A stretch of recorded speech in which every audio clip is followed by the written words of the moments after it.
মই জুবিন গাৰ্গে কৈছোঁ, একো নাই, ঘেণ্টা খাতিৰ কৰা নাই মই ইয়াতেও, চিধাই মাক পাইছোঁ, অলপ দেৰিকৈ জংকি আহিব। ভূপেন দাই গম পাইছে বাৰু কথাটো, সাগৰত যোৱাটো বেয়া পাইছে তেওঁ।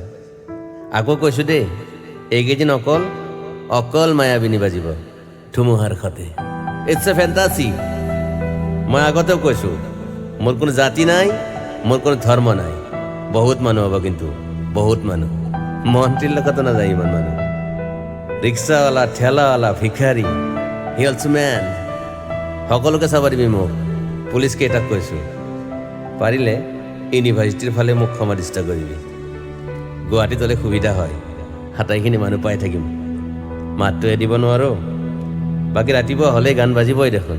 ৩৫,০০০ গান ক'ত পাহৰিব পাৰিবি মোক। আৰু এটা কথা, এই নৰ্থ ইষ্ট ফেষ্টিভেল নাই, মইহে নাই, কোনে গান গাব তাত? গৰিমাক ক'লে হ'ল, তাই সাহসী ছোৱালী, বুজি পাব। মই মাক পাই যাওঁ বুলি ক'লে হ'ল। এতিয়া আৰু চিজাৰৰ দৰৱটো মনত ৰাখিব নালাগে, তাই সকাহ পাব অকণমান।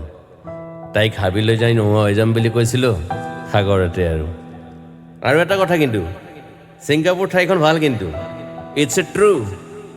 বাকী কৈ যাম এনেকৈ।